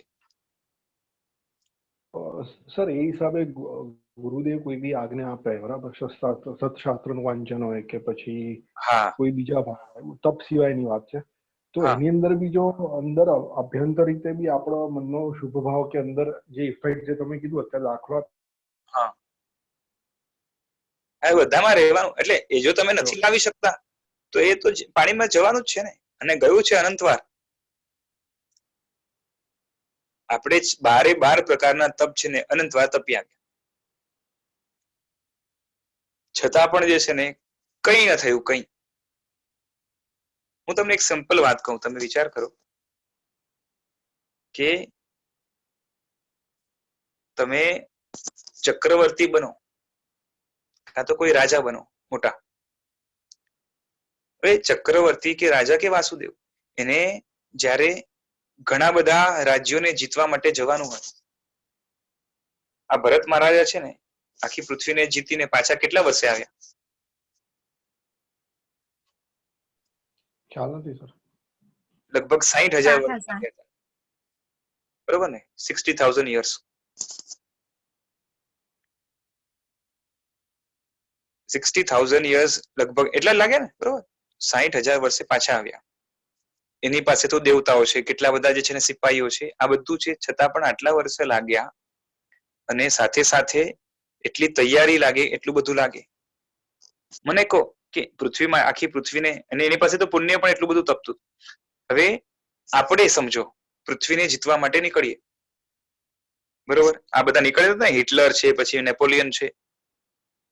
તો આ હિટલર કે નેપોલિયન જ્યારે કોઈ એક દેશ ઉપર ચડાઈ કરે, એને જીતવા માટેનો પ્રયત્ન કરે, એના માટે પ્લાનિંગ, એના માટે ટેન્શન, એના માટે માનસિક તૈયારી, એના માટે પ્લાનિંગ એકવાર કરીને પાછી ભૂસી નાખવું, પાછું વ્યવસ્થિત પ્લાનિંગ કરવું. હા, અરે આમાં તો આ પ્રોબ્લેમ છે, આ લૂપ હોલ્સ છે. આ એક દેશને જીતવું હોય, ખાલી એક નાનકડો દેશ, એના માટે એને પ્રયત્ન કેટલો કરવો પડે, મહેનત કેટલી લાગે? શું કહું છું? ના ના, એ તો સર 24 કલાકની મહેનત છે, 365 દિવસ. આ જે ઇન્ડિયા છે ને, એને ખાલી એકદમ નાનકડો બાજુનો દેશ નેપાલ ઉપર ચડાઈ કરવી હોય, બરોબર? આમ તો મિત્ર દેશ જ છે, ઇન્ડિયાનો જ ભાગ છે એમ સમજીએ તો ચાલે, બરોબર? પણ કરવું હોય તો એ કેટલું જે છે ને પ્લાનિંગ લાગે, કે આગળ જઈને ઇફેક્ટ શું આવશે એની, આ પેલું, બરોબર છે? વર્લ્ડ ઉપર જે છે ને એક છાપ પડશે, પછી બીજા દેશોનો દબાણ આવશે ને કઈ, બરોબર? તો જ્યારે એક યુદ્ધ માટે થઈને આટલી તૈયારી કરવી પડે છે, આમ છતાં પણ આજ સુધી આપણે રાજા થઈને કેટલા દેશોને જીતીને આવ્યા છે અનંતવાર ભૂતકાળની અંદર. એટલે આવા પ્રયત્નો આપણે ઘણા કર્યા છે, પણ આજ સુધી મોહ આટલો પણ હલી શકે એવો પ્રયત્ન નથી કરી શક્યા. એટલે તમે વિચારો કે મોહ ઉપર ચડાઈ કરવીને એને જરાક હલાવવો, ખાલી કહું છું, એને બારે ફેંકવો તો દૂરની વાત છે, એને જરાક હલાવવા માટે કેટલો પુરુષાર્થ લાગે. આખી પૃથ્વીને જીતવા માટે જેટલી મહેનત લાગે એના કરતા મોહને જરાક હલાવવો હોય ને, કારણ કે મોહનો સામ્રાજ્ય 14 રાજલોકમાં છે, એ મોહને જરાક ખાલી આત્મામાંથી હલાવવો હોય ને તો ઘણો પુરુષાર્થ લાગે. અને આપણે વિચાર કરીએ કે હું ઉપવાસ કરીશ અને મોહ હલી જશે, તો આપણે બહુ મોટી ભૂલમાં છે. એની માટે પ્રી પ્લાનિંગ કે તૈયારી કેટલી લાગે, અને કરતી વખતે પણ પુરુષાર્થ કેટલો લાગે. હું તો કહું છું કે આપણામાંથી મોટા ભાગના અંદરમાં મારે યુદ્ધ કરવાનું છે, ખરેખર કહું છું, જંગ કરવાનો છે, યુદ્ધ કરવાનું છે, એવી મનોવૃત્તિ વાળા કે એવી સંકલ્પના કે વિચાર વાળા કે એ ઇમેજિન પણ આજ સુધી ન કર્યું એવા લોકો છે. ખરેખર અંદરમાં જંગ ખેલવાના છે, ખાવાના ખેલ નથી. નહીં સમજાયું? હા ના સર, સમજી ગયું, બરાબર. એ ખ્યાલ આવી ગયો મને. બહારનું જીતવું બહુ સહેલું છે, કારણ કે એ જીવનો અભ્યાસ છે, આ આખો વિપરીત બહારનું અભ્યાસ. અનંતવાર જીતી છતાં પણ ફરી હાર્યા, એનું કારણ કે અંદરનું નથી જીત્યા. and we take it so lightly. ઠીક છે, ભવ્ય છું, એક ના એક દિવસ મોક્ષ થવાનો જ છે, થોડો પુરુષાર્થ કરીશ, જોવાઈ જશે. અંદરમાં ક્યાંય ને ક્યાંય આવું કંઈક પડ્યું છે.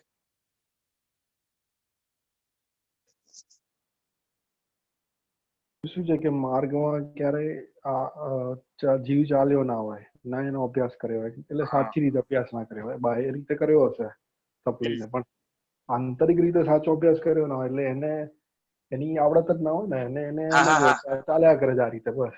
બરોબર છે, ગ્રીપ જ ના હોય એને વસ્તુ ઉપર. હા. એટલે મેં હમણાં જેટલું હમણાં સિરિયસ બનાવીને આપ્યું ને, તમે પાછું એના ઉપર તમે છે ને એક્સક્યુઝ કરો, બરોબર છે, આજ સુધી નથી ચાલ્યું આ માર્ગ ઉપર, પણ ખરેખર જો છે ને છુટકારો જોતો હોય અને કાયમ માટેની અનંત શાંતિ જોતી હોય ને હર પળ માટે, તો આ વસ્તુ સિરિયસલી કર્યા વગર નહીં જ ચાલે. કારણ કે બે જ વસ્તુ છે, કાં તો સંસાર કાં તો મોક્ષ. હવે જો મોક્ષ જોઈએ છે તો તમારે તમામે તમામ ધર્મ પુરુષાર્થની અંદર ધર્મ ક્રિયાઓની પહેલા એ ક્રિયાઓથી ભાવિત થવું પડશે, એ ક્રિયાઓના ભાવોથી, કે આ ક્રિયા દ્વારા મારે આટલા આટલા મોહના પર્યાયોને જીતવા છે. કારણ કે મોહ અગર તગડો થશે ક્રિયા દ્વારા તો ક્રિયાનો કોઈ જે છે ને વેલ્યુ નથી. કહું છું ને કે ચાકુ છે ને એ સાધન છે, ક્રિયા સાધન છે, ક્રિયાનો અનંત મહિમા છે. કહું છું કેરીને કાપવા માટે ચાકુ ઘણી કામ લાગશે, વેરી યુઝફુલ. કાં તો એમ કહેવાય કે એના વગર નથી કપાવાની, ચાકુ નહીં તો તલવાર કે કંઈ પણ જોશે, પણ કાપવા માટે કંઈ જોશે. સાધનની જરૂરત પડવાની, એટલે ક્રિયાનો અનંત મહિમા છે. પણ ક્રિયાને જે જગ્યાએ લઈ જવાની છે ત્યાં નહીં લઈ જઈ અને બીજે ક્યાંક ચાકુ ફેરવ્યા કરશો તો કેરી તો નહીં જ કપાય.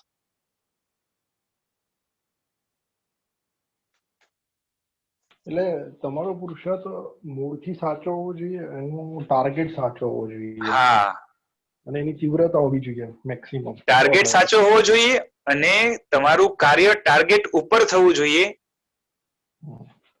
આત્માનું લક્ષ્ય છે, મોક્ષ આત્માનો જોઈએ છે, અને ઉપવાસ છે ને એ શરીર ઉપર પૂરો થઈ જાય છે. અનશન શરીર ઉપર પૂરો થઈ જાય છે. પ્રયશ્ચિત મગજમાં અને ક્રિયામાં પૂરું થઈ જાય છે. અંદરમાં કઈ નથી થતું. અંદરમાં પેલો મોઢું ફાડીને જોર જોરથી હસે છે પેલો રાક્ષસ. કોણ? મોરાજા.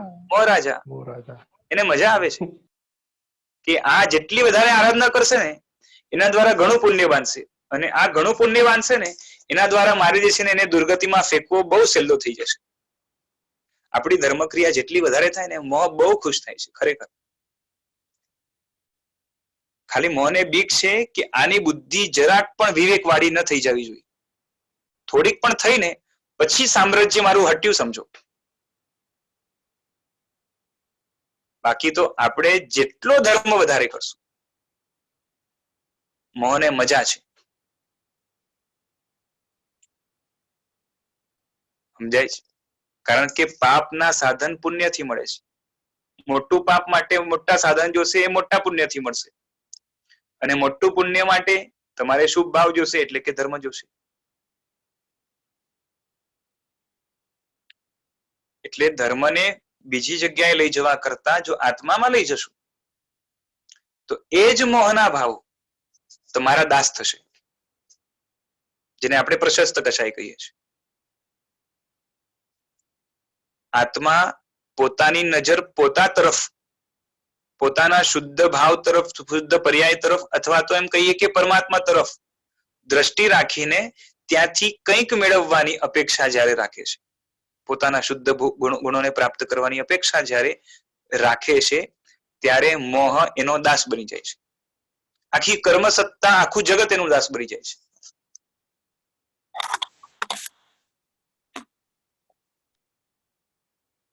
પછી તમને જે જોશે એ મળી જશે.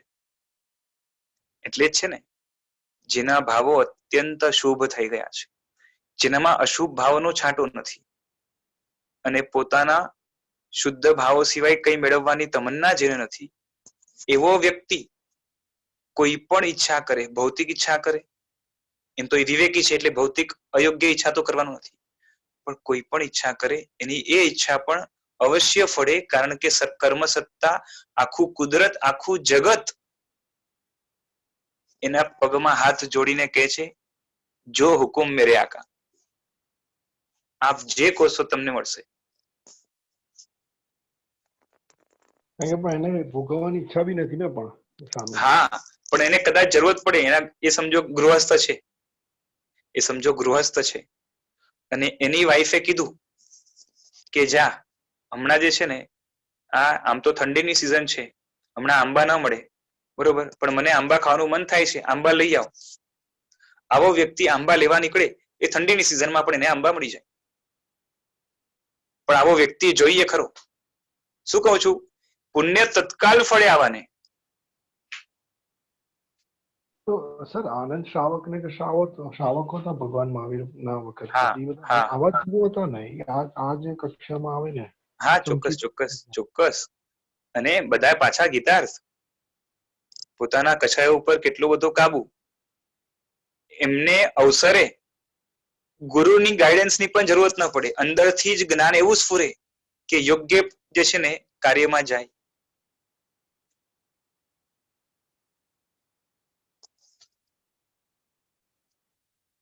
થવું છે કે નહીં આપણે? છૂટકો જ નથી ને સર આમાં તો. બરાબર છે. ઓપ્શન હોય તો બરાબર છે, તમે કઈક બતાવો કે ના ત્રીજો રસ્તો છે આના સંસાર અને મોક્ષની વચ્ચે. એટલે આ છે ને શુભ ભાવનું વર્ચસ્વ અને અશુભ ભાવના સામ્રાજ્યનું હટવું અને શુદ્ધ ભાવ માટેનો અભિલાષ, આ એટલું બધું જે છે ને એના ફળો તત્કાલ પણ એટલા બધા રમણીય છે. મનની પ્રસન્નતા કહો, એનું આજુબાજુનું વાતાવરણ કહો, એના દ્વારા જગત અને ધર્મની પ્રભાવના કહો, બધું જ આપણે જોતા રહી જઈએ. આપણે લાગે આવું ચરિત્ર સંસારની અંદર, અને આવા જ જીવો પૃથ્વી ઉપર ભૂષણ સમાન છે. બહુરત્ના વસુંધરા છે ને આમના દ્વારા કહેવાય છે. આપણે પણ થઈશું, ચોક્કસ થઈશું, પણ બસ પુરુષાર્થ જેટલો વહેલો થાય એટલું આપણું સૌભાગ્ય વહેલું જાગે, અને આના દ્વારા સ્વપરનું પણ કલ્યાણ વહેલામાં વહેલી તકે વધારામાં વધારે આપણે કરી શકીએ. એવી ભાવના પણ જોઈએ, એવો ઉલ્લાસ પણ વહેલામાં વહેલો જાગે, એવા પ્રયત્ન કરવા જોઈએ. આળસને ત્યજવાની જરૂરત છે અને થોડીક ધીરજ ધરવાની જરૂર છે. आपने क्या लक्षण बताए इन विशिष्ट पुरुषों का? आपने भी लक्षण एक बार रिपीट कर सकते हैं जो लक्षण एकदम? જેનું શુભ ભાવ ઉપર પૂરેપૂરું વર્ચસ્વ આવી ગયું છે, એટલે શુભ ભાવ સિવાય બીજા કોઈ ભાવ નથી આવતા. અશુભ ભાવ જેને પૂરેપૂરા છોડી દીધા છે, અને જે શુદ્ધ ભાવના અભિલાષમાં સતત રાચે છે. શુદ્ધ ભાવ આવે છે, થોડા ઘણા આવી ગયા હોય, પણ પૂર્ણ આત્માનું શુદ્ધ સ્વરૂપ પ્રગટે એના માટેનો અભિલાષ જેના હૃદયમાં ધગ ધગતો છે, એવા વ્યક્તિઓ આ પૃથ્વીનું ભૂષણ છે.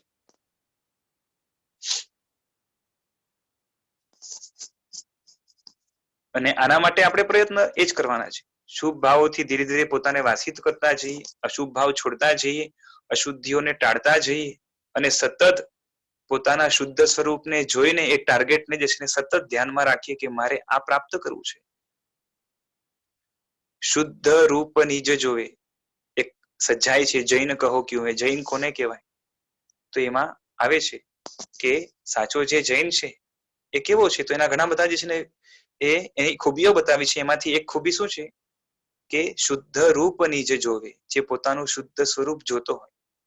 હમણાં શુદ્ધ છું એવું નહીં, હમણાં આજકાલ જે લોકો જે છે ને પેલું મેડિટેશન કે કંઈ પણ કરતા હોય અને નિશ્ચય એની વાતો કરતા હોય અને કે હું શુદ્ધ બુદ્ધ નિરંજન નિરાકાર છું, એની વાત નથી.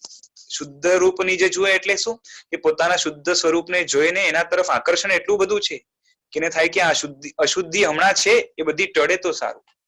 હું હમણાં શુદ્ધ છું એવી વાત નથી, પણ અશુદ્ધિ ટળે અને મારું શુદ્ધ સ્વરૂપ કેટલું સરસ મળી જાય તો કેટલું સારું, કેટલો આનંદ. તો આ જે છે એ પ્રકારનો અભિલાષ જ્યારે છે એ વ્યક્તિ જે છે ને એ જૈનના લક્ષણમાં આ પણ એક લક્ષણ છે. तो इसको ऐसे भी बोल सकते हैं कि जैसे शुद्ध स्वरूप को देख के हमें अपने दोषों को देखना और दोषों के ऊपर काम करके उसको खत्म करके जो सारे गुणों को प्रगटाने का वही काम है शुद्ध स्वरूप को, क्योंकि गुणों को ऐसे समझ सकते वही है ना, वही है. પોતાના શુદ્ધ સ્વરૂપને જોઈને હમણાં જે અશુદ્ધ પર્યાય છે એ ક્યારે ટળે અને કઈ રીતે ટળે એના માટેનો જે છે ને અભિલાષ હોય. અમીર માણસને જોઈને પોતાને જ્યારે લાગે છે કે હું પણ આ રીતે અમીર થઈ શકું એમ છું, બરોબર, એવો કોન્ફિડન્સ આવી જાય, એ વ્યક્તિ એની નજર જે છે ને અમીરી તરફ હોય જ, પણ ત્યારે એનો પ્રયત્ન શું હોય કે ગરીબી વહેલામાં વહેલી ટળે અને માલ ભેગો કરતો રહું. બસ આપણે ગુણનો માલ ભેગો કર્યા કરવાનો છે, અને ટાર્ગેટ નજર ક્યાં હોવી જોઈએ કે મારે આ પોતાનું જે છે ને અનંત ખજાનો પ્રાપ્ત કરવો છે. જગતની સૌથી વધારે જે અમીરી છે, આત્માની અમીરી તો પોતાના આનંદ ગુણોમાં જ છે. એ મને મળે એટલે ઘણું, એના સિવાય કઈ જોતું નથી.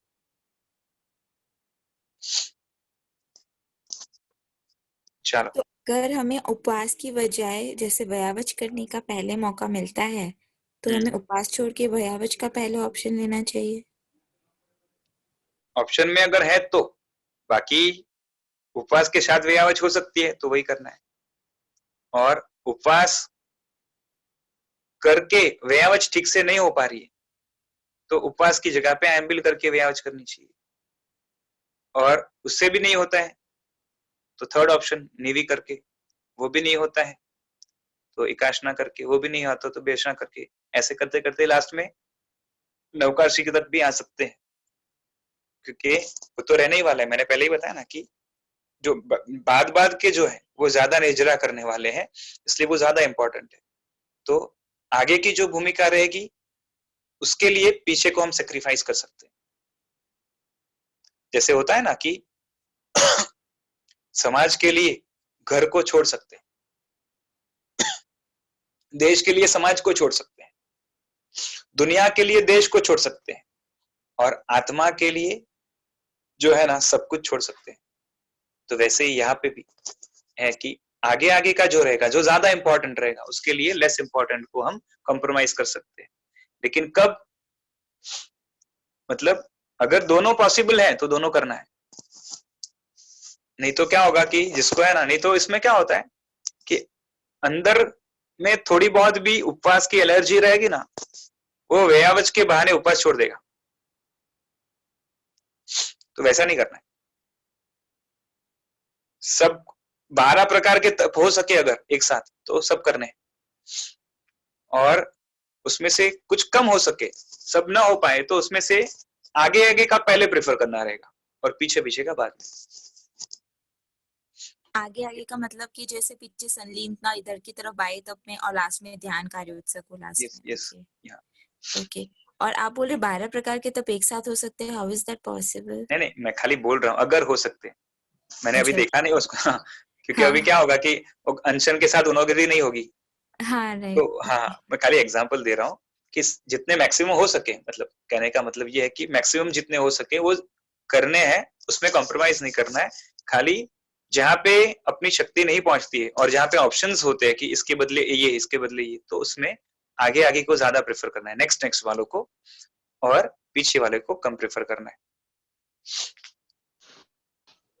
Thank you.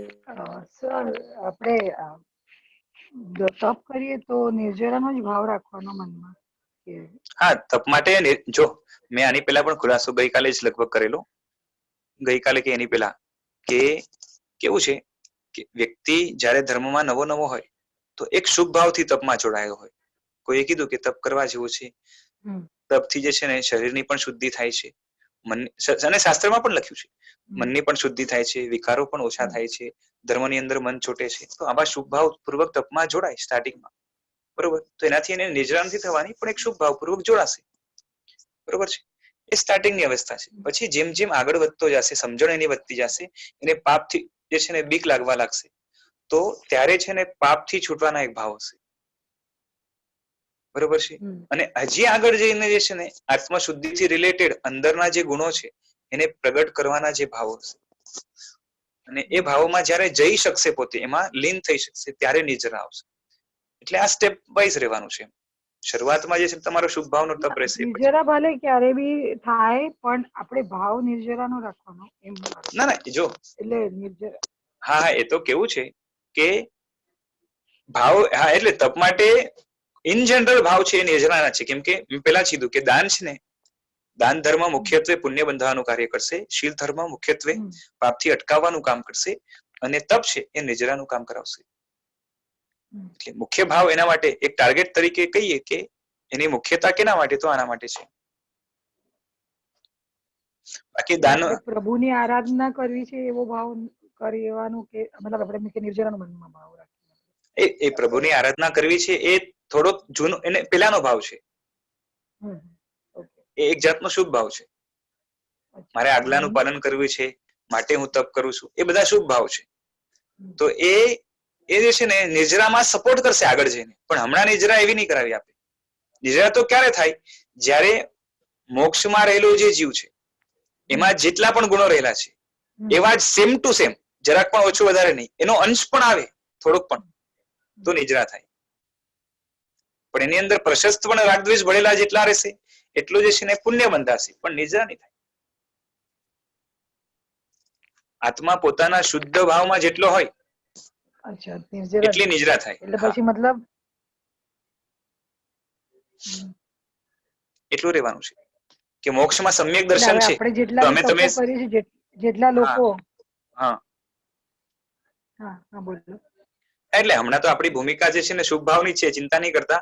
નિજરા માટે જે છે ને આપણું લેવલ બહુ ઓછું પડે એમ છે, એટલે નિજરા ન થાય એની ચિંતા નહીં કરતા. આની માટે છે ખરું ટાર્ગેટ, એ પણ રાખજો, પણ જે છે ને આપણે કૂદકા નથી મારવા. આમ પણ આમાં શું છે કે કેપેસિટી ન હોય અને ડાયરેક્ટ ચોથે માળે છલાંગ લગાડે ને તો પહેલે માળેથી નીચે પડે, પાછો પહેલે માળે પહોંચે કે ના પડે પણ પાછો નીચે પડે. એટલે ફરીથી હવે નીચે પડે એટલે હાડકા ભંગાય, એટલે ફરીથી પહેલે માળે ક્યારે જશે ખબર નહીં, કેમ કે ત્યાર હોસ્પિટલ ભેગો થયો, હાજો થાય ને પાછો આવે ને પાછો ઉપર ચડે ત્યારે. એટલે એવું આપણે નથી કરવું, આપણે છલાંગ મારવી નથી, ધીરે ધીરે ચડવું છે, એનો સવાલ નથી. શુભ ભાવપૂર્વક આપણે કરીએ, વાંધો નથી. પણ માત્ર ખાલી ઇન્ટ્રોડક્શન આપવું છે કે તપનું કાર્ય આ છે. અને આમ જે ઘણા જે સવારે પચકાણ લે છે નૌકારસી પોરસી કે જે બી, પણ આગલા દિવસે પછી ચોવિયાર ન કરતા હોય તો એનું પછી ફળ મળે ખરું કે પછી? હા, એટલે જેટલું જોઈએ એટલું ન મળે, પણ બાકી જેટલી વિરતીનો ભાવ હશે એટલું તો એનામાં મળવાનું છે. એટલો ત્યાગ તો એને કર્યો છે. એવી રીતના કરતો હોય કે 12 વાગ્યા સુધી ખાઈ લે, એટલે જે બી નેક્સ્ટ ડે તપ બી કરવાનું હોય. આ તો કેવું છે કે જો કે એ નૌકારસી છે ને એ ચોવિયાર વગરની જે છે ને શોભે નહીં, બાકી એ એટલા અંશે પણ ત્યાગ તો કરે છે ને, એટલે આપણે એને નથી કરતા એના કરતા તો સારું કરવું એવું કેવું જ પડે. બેને એક તો ના કહેવાય. જે સાવ નથી કરતો અને એની જગ્યાએ આને આટલું કરવાનું મન થયું તો આપણે કહીએ કે આટલો એનો પ્લસ છે. એટલે એનું એને માર્ક્સ તો મળે જ, એમ જે કર્યું. હા તો છે સવાલ નથી.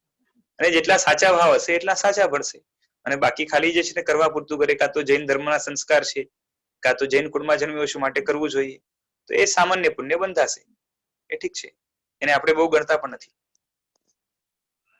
અને કાલે તમે તીર્થનો મોહ કયો, એ તીર્થનો મોહ કેવી રીતના હોય? આપણે મોહ થોડી હોય. તીર્થનો મોહ આપણે ગઈકાલે તમે કઈ કહેતા તીર્થ? ના કંઈક બીજી વાત હશે, કંઈક ભૂલ થાય છે. તીર્થનો મોહ તો તીર્થમાં જે તો મોહ થાય એમ. મને યાદ કરાવો વાત શું હતી તો ખબર પડે. યાદ નથી આવતું. તીર્થનો મોહ, એમાં બી મોહ હોય તો એકદમ મને ધ્યાનમાં નથી આવતું હમણાં તો. બાકી એ છે કે તમારે દેવગુરુ ધર્મનો મોહ છે અને સાચા અર્થમાં મોહ છે. સાચા અર્થમાં મોહ એટલે તમારા માટે આત્મકલ્યાણકારી છે માટે એના ઉપર તમને રાગ છે, અને એમાં કઈ નુકસાન થતું હોય, કોઈ એને જે છે ને ધર્મને નુકસાન કરતું હોય તો એના ઉપર દ્વેષ પણ થાય. તો એ બધા પ્રશસ્ત છે, એના દ્વારા જે છે ને આત્માનું ઉત્થાન અટકશે, આત્માનું કલ્યાણ થશે, અને એનાથી પુણ્ય વગેરે પણ બંધાશે, જે આગળના ભવોમાં તમને ધર્મની સામગ્રી પણ અપાવશે, વારંવાર શાસન વગેરે અપાવશે. Thank you sir. હા, બાકી તમે મમતાના કારણે તીર્થનો મોહ હોય તો અલગ વસ્તુ છે કે કોઈ જે છે ને એ હું જૈન છું અને માટે જે છે ને આ જૈન તીર્થોને કોઈ નુકસાન ન કરવું જોઈએ, અને એને માટે સમજો એ જાન પણ દઈ દે તો એનાથી જે છે તુચ્છ પુણ્ય બંધાય, બાકી એને કઈ છે ને કઈ ખાસ ફળ મળશે નહીં. અને ઘણા જે માનતા માનવા જે એક જગ્યાએ જે જતા હોય તીર્થમાં, જે રીતના એક ઘણા પાબળ જાય, અહીંયા જાય, એટલે કે ભાઈ આ ત્યાં જઈને કઈ ફળે છે તો એ ત્યાં જ વારંવાર જાય. માનતાની પાછળ એને પૂછવું પડે કે ભાઈ ઉદ્દેશ્ય શું છે. માનતો એની માનતા નથી. કોઈ એવો વ્યક્તિ છે જેને છે ને શું છે કે સંસારમાં કંઈક ઓછું પડે છે, કાં તો એના વગર એને ચેન નથી પડતો, અને એને એમ હોય કે જે છે ને બીજા દેવી દેવતાઓને પ્રસન્ન કરવા કરતા હું પાર્શ્વનાથ ભગવાનની જ આરાધના કરું, અને એ જે છે ને એ ત્યાં જાય શંખેશ્વર વગેરે કે ક્યાંય પણ જાય, સમજો એ રીતે કર્યું હોય, અને એને હોય કે ભાઈ મારું આના વગર ચાલતું નથી, અને જે છે ને એટલું મને મળી જાય તો જે છે ને મારું મન સ્વસ્થ રહીને ધર્મમાં એ ચોટે, અને એનાથી જે છે ને હું સ્વાધ્યાય આદિમાં પણ આગળ વધું, જ્ઞાન ધ્યાનમાં આગળ વધું, એવો ઉદ્દેશ હોય તો સારો છે. આપણે એને ખરાબ નહીં કહીએ. એટલે એકાંત જે છે ને એ માનતાને આપણે એવું નથી કહેતા, પણ જે છે ને આજકાલ જે બધા આપણે શું કહેવાય હાલી નીકળ્યા છે ને એકદમ જ, એ તો જે છે ને આખો એક પ્રવાહ જે ચાલ્યો છે ને, તો આમાં તો આપણે કેવું પડે કે ગાંડ પણ છે. એટલે ઘણા એવી રીતના કરે, આ મારું થશે તો અહીંયા દર્શન કરી આવીશ એમ, એટલે આપણે કેવું માનતા માની, વૈષ્ણવ લોકો માને એવી રીતે. એ તો છે, પણ ઓલું કઈ જે છે ને અંદરમાં કોઈ શુદ્ધિનો, અંદર આત્મિક શુદ્ધિનો અભિલાષ ન હોય તો આપણે કહીએ કે ભાઈ છે બધું પાણીમાં. અચ્છા. હા.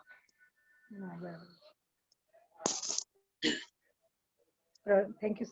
ચાલો આજે હવે અહીંયા 41 ચલો પૂરું કરીએ, કાલે ચલાવશું આગળ. जिन अग्नि कहीं बोले तो मिच्छामि दुक्कडम प्रणाम. प्रणाम सर.